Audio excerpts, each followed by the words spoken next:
신약 성경 265쪽 고린도전서 2장 1절에서부터 5절까지 다 같이 한 목소리로 읽도록 하겠습니다. 시작.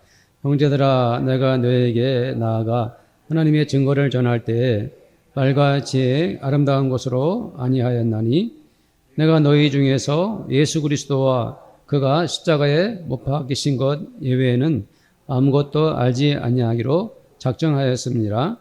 내가 너희 가운데 거할 때에 약하고 두려워하고 심히 떨었노라.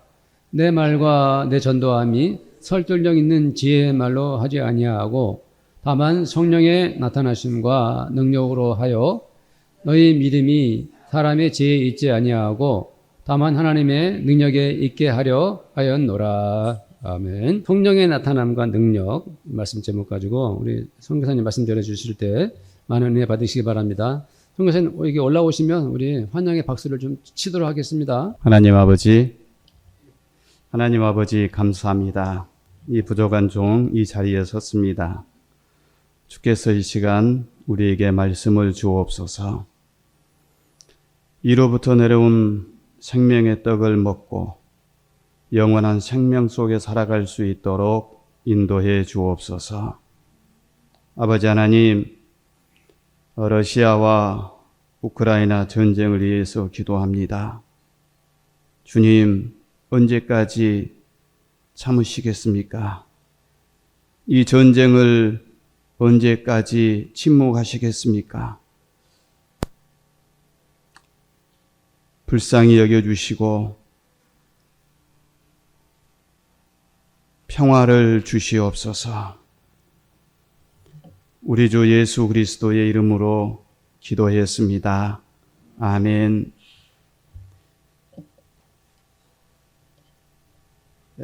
여기 와서 아무래도 시베리아 냉기가 서울로 온 것 같습니다. 지금 모스크바는요, 날씨가 이상해졌어요. 오늘이 영상 8도입니다. 그리고 눈이 내리지 않았어요. 10월 중순에 눈이 한번 왔는데 지금 12월 되면 보통 평균 영하 7도, 8도, 12도까지 평균적으로, 그리고 이제 12월 중순 말쯤 되면 한 25도까지 내려가기도 하고, 또 1월 되면 가장 추울 때는 약 30도까지도 내려갑니다. 이렇게 날씨가 춥지 않으면요, 몸이 아파요. 왜냐하면 추위에 적응이 되어 있기 때문에 춥지 않으면 몸이 찌뿌둥하다는 거 있잖아요. 왠지 개운치 않은데 추운 날씨에 한번 산책을 하잖아요. 그러면 그게 싹 없어져요. 하나님께서 그 기후에 맞도록 살도록 사람을 만드신 것 같아요. 아까 목사님이 말씀하셨는데 좀 눈이 지겨워요. 제가 왜 눈이 좀 지겨운 적이라고 느꼈을 때는 모스크바는 이 스노우 타이어를 바꿉니다. 겨울에는. 그래서 이 눈 위에 바로 달려도 아무 이상이 없어요. 여름 타이어, 겨울 타이어가 있어요. 그런데 한번 이제 사륜구동이 좋아요. 어디에 깊숙한 곳에 빠져도 이게 바로 나올 수 있는데, 제가 타고 다니는 차는 좀 적은 차라 전륜이에요. 그러니까 빠지니까 이게 나오지를 못하는 거예요. 근데 한번 산속 깊이 들어가서 빠졌는데 손을 흔들어도 누가 도와줄 수가 없어요. 그런데 마침 눈 치우는 트랙터가 지나가면서 저희 차를 한번 꺼내준 적이 있어요. 그런데 이미 이게 다 망가진 거예요. 그래서 좀 눈이 지겹습니다. 네. 눈이 오면은 눈 위에 이렇게 쌓이니까, 또 이렇게 센터에 눈을 치우면은 막 허리가 끊어질 정도로 아파요. 그 눈 무게가 굉장하더라고요. 자, 이쯤 이제 모스크바 날씨 얘기하고요. 여러분 좀 춥지만 하나님이 계절을 만드셨죠. 봄을 만들고 여름을 만들고 가을을 만들고 또 우리에게 이 겨울을 주셨습니다. 우리에게 추위 주신 것도 감사하고 눈 주신 것도 감사하고 늘 하나님께 감사하는 우리 빛과 소금의 교회 성도님들 되시기 원합니다. 예수님께서 마태복음 24장에서 이렇게 말씀을 하셨죠. 제자들이 예수님에게 묻습니다. 주님, 세상 끝날에 어떤 징조가 있겠습니까? 예수님이 이러한 얘기를 많이 하셔요. 그런데 그 중에 난리와 난리의 소문을 들을 것이고 민족이 민족을 대적할 것이고 그리고 나라와 나라가 서로 대적할 것이다. 그리고 많은 거짓 선지자가 나타날 뿐만 아니라 기근과 지진과 누가복음에 가면은 연병이 돌 것이다. 여러분, 조금 우리가 사는 시대가 그렇지 않습니까? 저 우크라이나와 러시아는 한 형제입니다. 중동을 가보면 중동도 그렇죠. 그리고 지금 온 세상이 참 어려운 지경에 있습니다. 그러나 예수님은 말씀합니다. 이것이 끝이 아니다. 재난의 시작이다. 그런데 이러한 때에 많은 사람들이 너희들을 환난에 넘겨주겠고 때로는 너희를 죽일 것이다. 너희를 핍박을 할 것이다. 그럼에도 불구하고 천국 복음이 온 세계의 모든 민족에게 전파되어야 할 것인데 그제야 끝이 오리라. 이렇게 예수님이 말씀하셨어요. 사랑하는 여러분, 지금 우리 대한민국은 아주 좋은 나라지요. 우리 한국에 오면 한 일주일만 지나면 막 살이 통통하게 찌고 얼굴이 하얘지고 그리고 참 풍성한 시대에 살고 있습니다.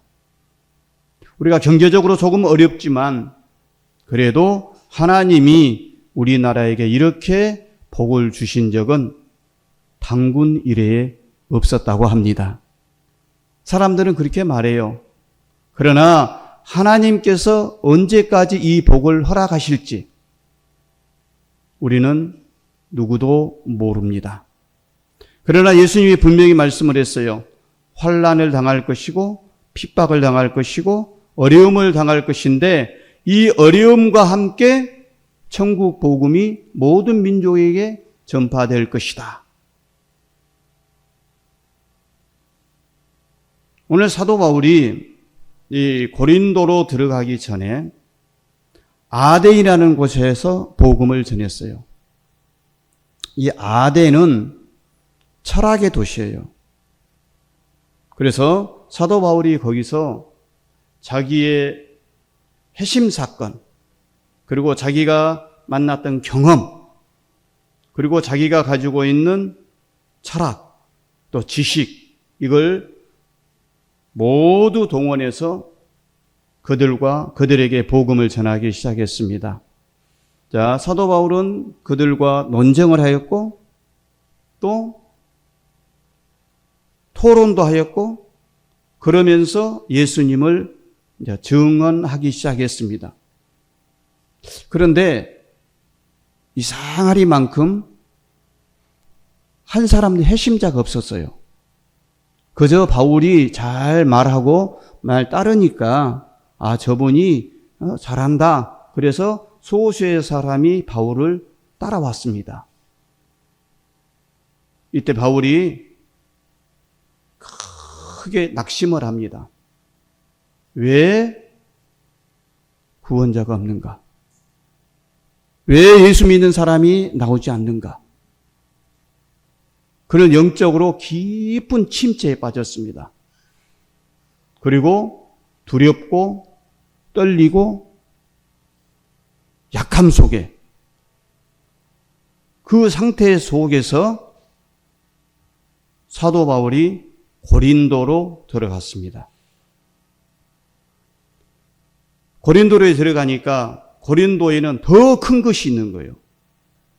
고린도에는 이교도들이 강한 이교도 세력이 있었고 또 철학자들의 사변과 논리가 있었고 뿐만 아니라 도덕적으로 타락한 음탕한 도시였어요. 영적으로 더 무서운 세력이 고린도에 있었던 거예요. 그래서 사도 바울이 들어가자 그 떨림과 약함과 두려움 속에 들어가는데 또 다시 만나는 거예요.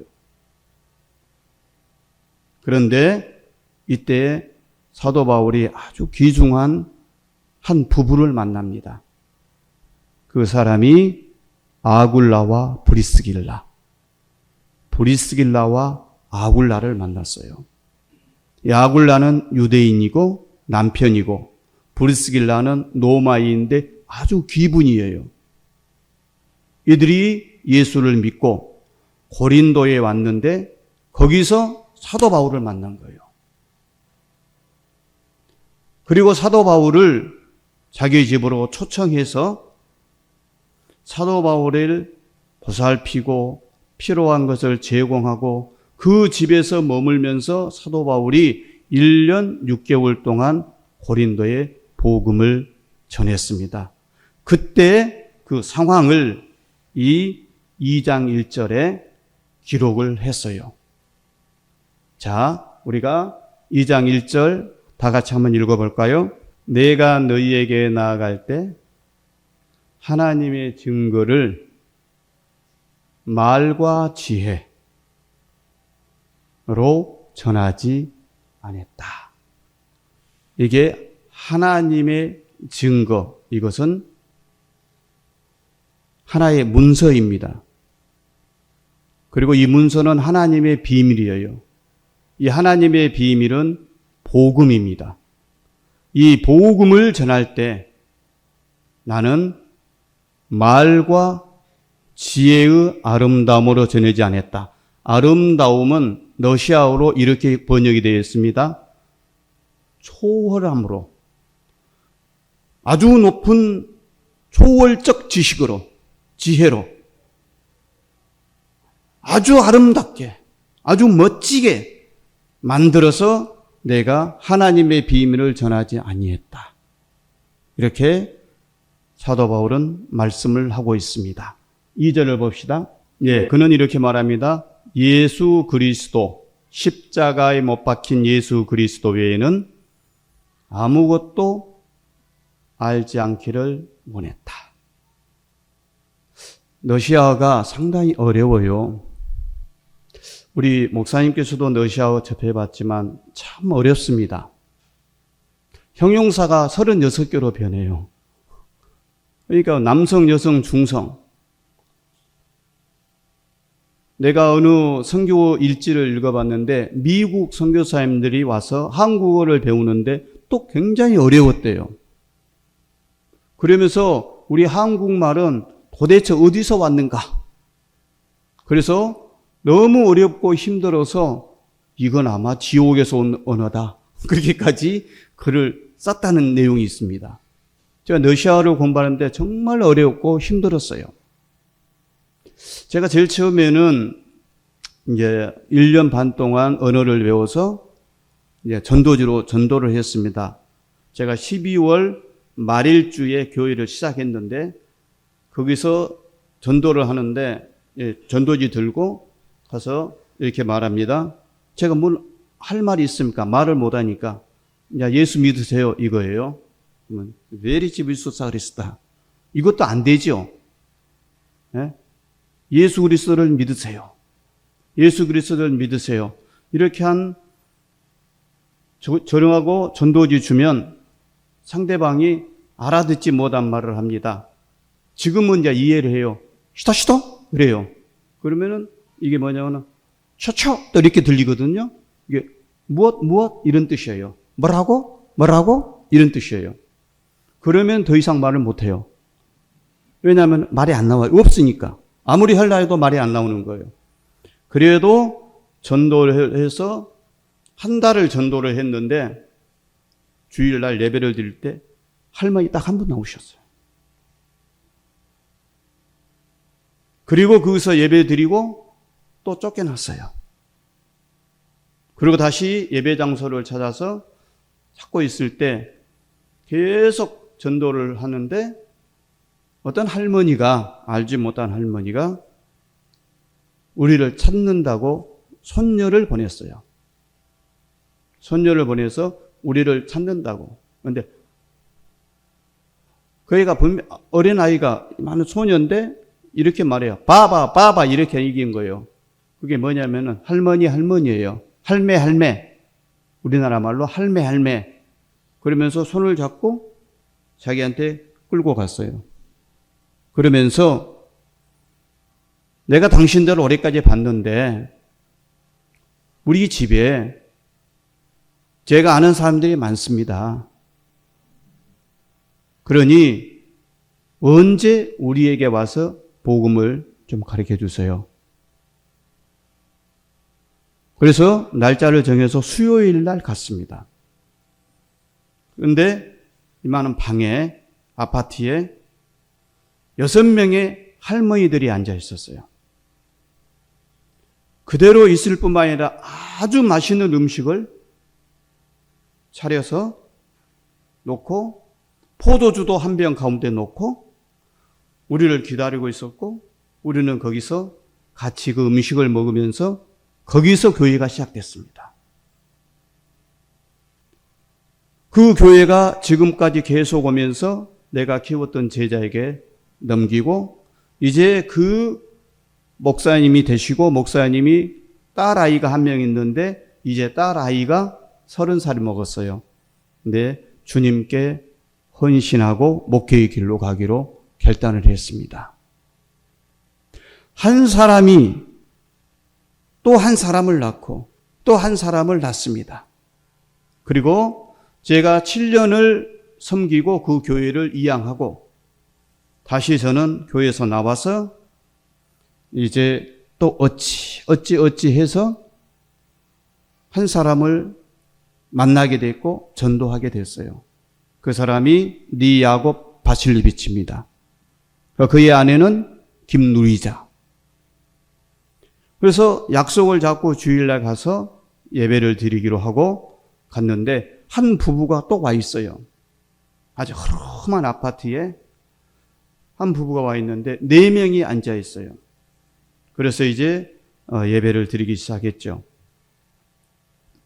제가 한 7년이 지났지만은 러시아어가 어렵죠. 하지를 못하죠. 겨우 이제 써서 기도하고 찬송 부르고 이제 설교를 하는데 초청받은 한 부부가 그 남편이 메일리스예요. 메일리스인데 아주 이름을 여러 가지를 합쳐가지고 메일리스로 지었더라고요. 벌떡 일어나더니 다바이 그러는 거예요. 뭐 다바이다가 뭔지 압니까? 멍하니 쳐다보고 있으니까 자기 아내에게 다바이 그러는 거예요. 자기 아내가 리마입니다. 리마인데 같이 나가는 거예요. 그래도 여차해서 예배가 끝나고 집으로 돌아오고 다음 주일날 또 갔습니다. 집에 아무도 없어요. 제가 저녁 10시까지 기다렸습니다. 차 안에서. 그러니까 10시가 되니까 와요. 그리고 그들 집에 들어가서 그 부부를 데리고 예배를 드렸습니다. 제가 그때 마음을 먹었어요. 아, 내가 할 수 있는 것이 없구나. 내가 거창하게 말할 수가 없구나. 내가 성경을 읽는 것도 어렵구나. 내가 오직 몇 가지만 얘기해야지. 그리고 3분 설교를 작성해서 오직 예수, 오직 그리스도, 그리고 십자가, 그리고 부활, 그리고 다시 예수님이 오신다. 이것만을 아주 간략하게 요약해서 거의 그냥 애우다시피 해가지고 가서 그걸 전했습니다. 예수가 누구냐? 그리스도가 누구냐? 왜 그리스도가 십자가에 못 박혔냐? 왜 그리스도가 이 땅에 오셨냐? 왜 하나님이 그의 아들을 보내셨는가? 회개하라! 당신의 죄 때문에 오신 것이다. 그분은 부활하였고 그분은 다시 오실 것이다. 이것을요 6개월을 했습니다. 듣든 안 듣든 변하더라고요. 그리고 그들이 전도했고, 그리고 내가 그들을 통해서 세례를 열 몇 명인가 줬습니다. 오늘 이 말씀, 내가 예수 그리스도 외에는, 다른 십자가에 못 박힌 것 외에는 아무것도 알지 않기를 원하노라. 사랑하는 여러분, 예수님이 능력입니다. 그리스도가 능력입니다. 십자가에 못 박힌 예수님이 우리의 생명이십니다. 이 생명이 우리를 살리고 예수님이 우리를 인도하시고 예수님만이 우리의 진리 되십니다. 오늘 사도 바울이 그렇게 말씀했습니다. 사도 바울이 얼마나 위대한 사도입니까? 얼마나 훌륭한 선교사입니까? 그럼에도 불구하고 그는 오직 예수 그리스도 그리고 십자가에 못 박힌 그리스도만을 내가 전파하기를 원하노라. 내가 이렇게 결정했다. 내가 이렇게 작정했다. 이렇게 말씀하고 있습니다. 자, 3절을 읽을까요? 다 같이 읽겠습니다.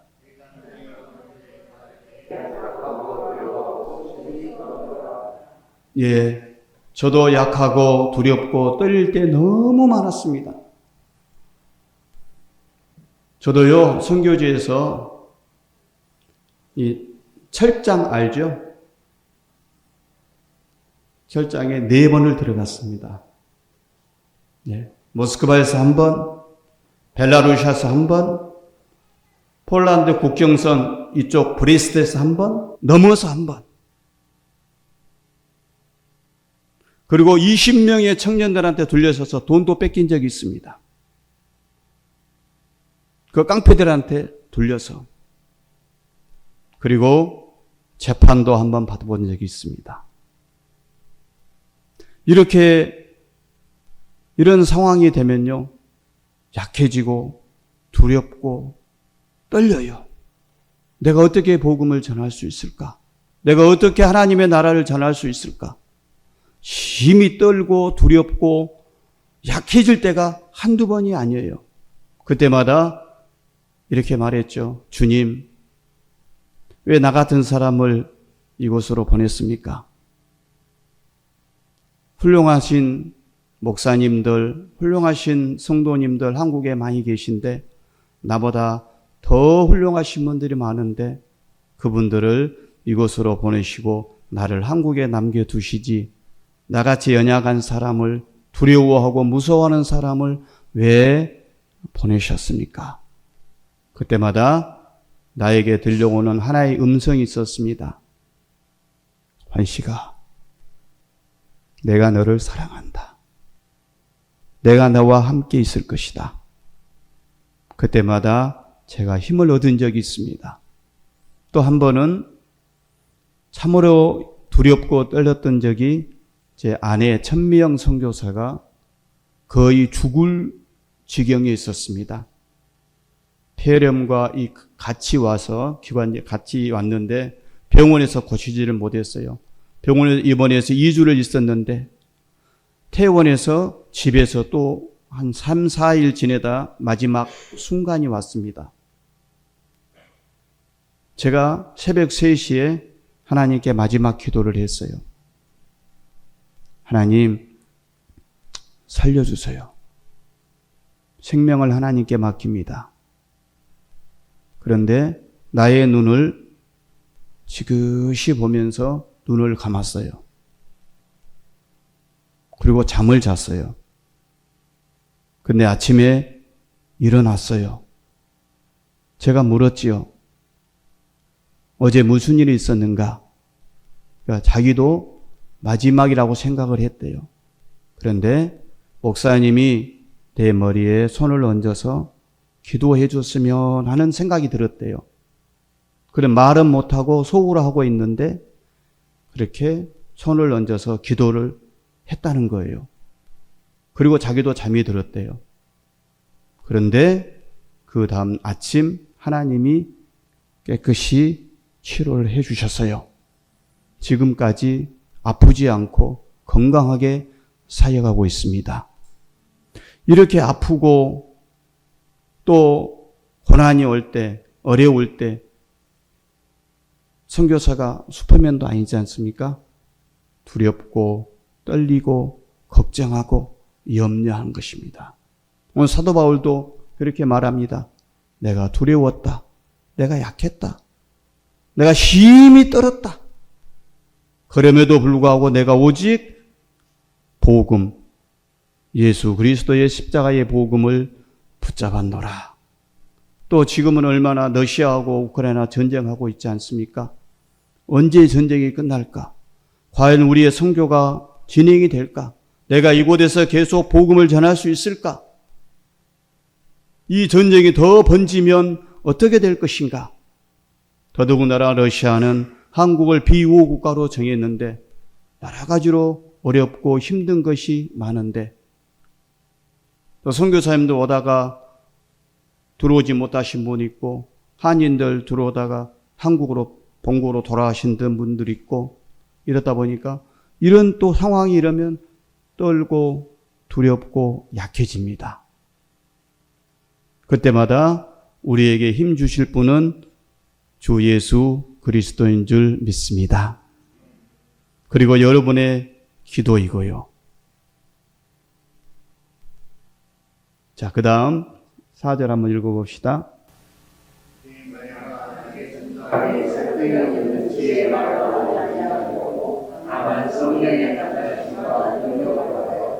예. 우리 선교 현장에서 성령의 나타나심, 성령의 능력이 나타나기를 기도합니다. 저도 정말 기도를 많이 했어요. 하나님, 성령의 능력이 나타나게 해주세요. 성령의 능력이 나타나게 해주세요. 성령의 능력이 나타나지 않으면 저 아무것도 할 수 없습니다.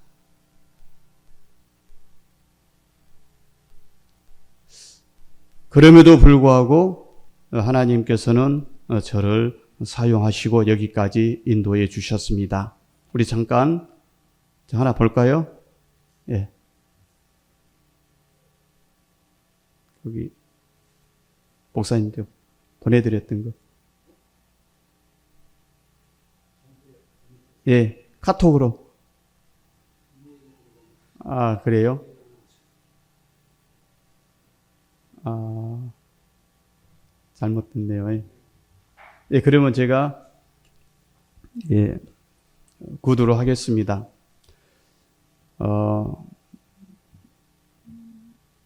제가 전도 대상으로 삼았던 한 분이 있었는데 그분이 한 다찌아나하고 니 로베르트였어요.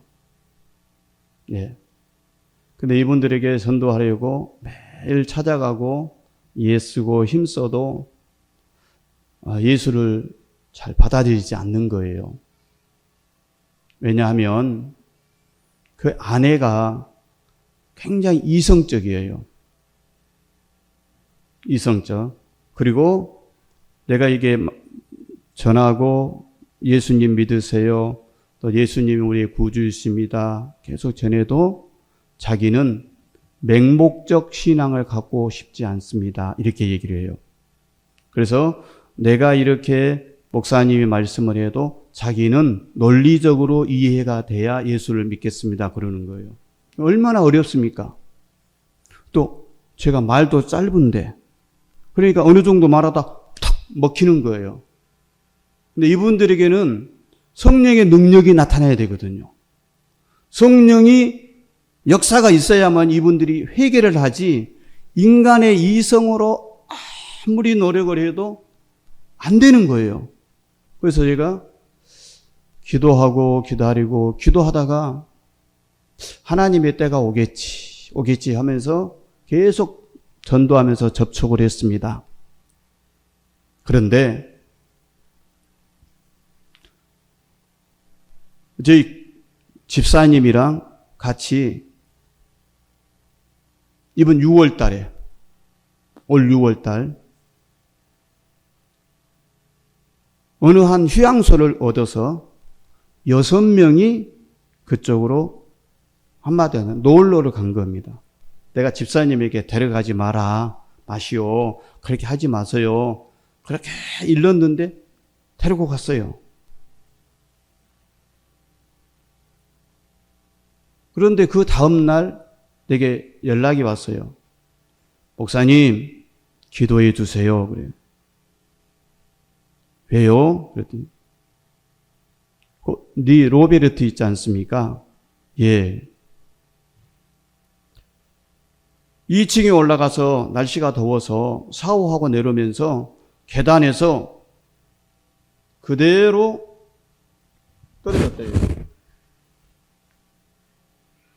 그래서 머리를 바닥에 찧었는데 혼수 상태입니다. 모스크바에서 300km 떨어진 블라즈미르로 갔는데 거기에 있는 병원으로 바로 입원을 했어요. 한 달 동안 무의식 상태입니다. 의식이 돌아오지 않았어요. 그리고 의식이 돌아오는 상태에서 다시 그대로 모스크바로 다시 옮겨왔습니다. 응급실에 들어갔어요. 응급실에 들어가서 일주일 후에 이게 깨어난 거예요. 그리고 우리에게 계속 기도 부탁하고 교인들은 같이 기도했습니다. 그리고 일주일 후에 깨어났으니 그러면 내가 신방을 가겠다. 그래서 제 아내 천명 선교사와 내가 그리고 그 아내 다째아나와 같이 신방을 갔습니다. 가니까 겨우 이렇게 하는 거예요. 일어나서. 그래서 휠체어에 태워서 우리가 이렇게 있지 말고 밖에 나가서 좀 이야기합시다. 그리고 밖에 나가서 예수님을 증거했어요. 예수님은 당신의 구원자고 예수 믿어야 합니다. 계속 한 시간 동안 서로 얘기하고 그 다음 제가 기도했습니다. 그리고 병원에 입원실에 데려다 주고 저희가 집으로 왔어요. 그 다음 날 내게 전화 왔어요. 부인께서 목사님 왜 Это суббота. Не роберет выпуска будет. 이번 주 토요일 로베르트가 병원에서 나오는 거. 브이프스카 그러면 이게 퇴원 증명서. 퇴원합니다. 그래요. 무슨 일로요? 의사가 가래요. 왜요? 잘 걸어 다녀요. 그러신 거예요. 그러면 주일날 내가 한번 찾아가겠다 집으로. 그러니까 오십시오. 가서 보니까 여기가 이렇게 파여 있어요. 이렇게 푹 이렇게 들어가가지고 골이 이렇게. 그런데 말도 하고 잘 걸어 다녀요. 그러면서 제가 그랬습니다. 하나님이 살아계십니까? 그러니까 살아계십니다. 러시아말로 보구시보이 읽거든요. 하나님이 살아계시다. 하나님이 살아계시다. 인간으로 이해할 수 없다. 하나님은 살아계시다.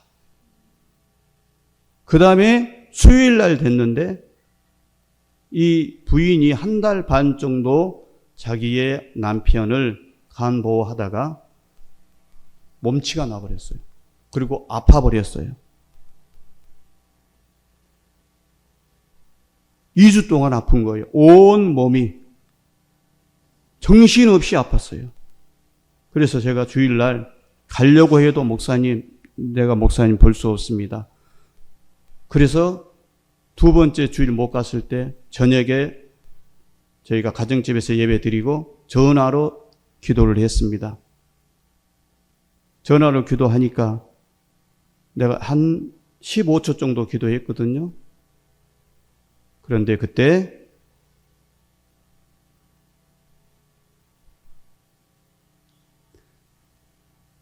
그리고 수요일 날 그분이 나에게 전화 왔어요. 목사님, 이번 주에 오십시오 그래요. 그래서 괜찮은가? 네, 괜찮습니다. 그리고 예배를 드리고 나서 간증을 해요. 목사님, 제가 간증하고 싶습니다 그래요. 그럼 간증해 보시라고. 목사님이 기도한 다음 1시간 30분 후에 머리서부터 온몸이 드드득 소리가 나더니 그때부터 통증이 다 가시기 시작하고 정확히 또 1시간 반 후에 완전히 완쾌됐습니다. 지금 아무 이상이 없습니다. 그래서 그 간증을 해요. 제가 또 물었습니다. 하나님은 살아계십니다. 아멘 그래요. 하나님은 살아계십니다. 아멘. 하나님은 살아계십니다. 여러분, 하나님은 살아계십니다. 성령의 능력으로 복음이 증거되고 성령의 능력으로 구원의 역사가 이루어지신 줄 믿습니다. 그래서 제가 오기 전에도 1:1 양육을 계속했습니다. 그럼에도 불구하고 다시 이렇게 말합니다. 나는 맹목적 신앙을 갖고 싶지 않습니다. 네. 그러나 저는 말합니다. 하나님은 살아계십니다. 하나님은 당신을 사랑하고 당신의 가정을 사랑하고 있습니다. 그러니 주 예수를 나의 구주로 믿고 영혼을 구원받으십시오. 영원한 생명을 얻으십시오. 자, 우리 잠깐 볼까요?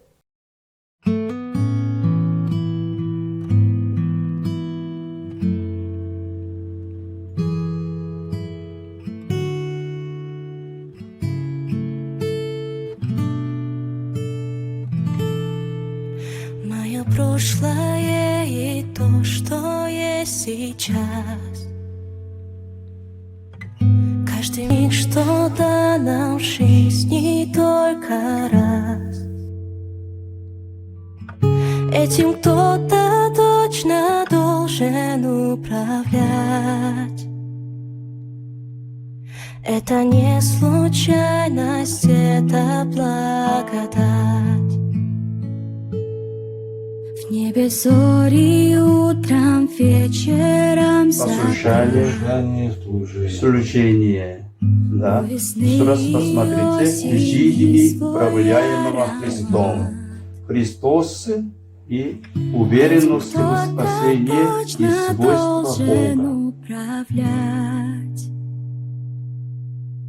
Это не случайность, это благодать. Все во всем благо, благо, благодать безграничная. Нет ничего, что в жизни бы могло для нас случайным быть. Все по благодати, все благодать.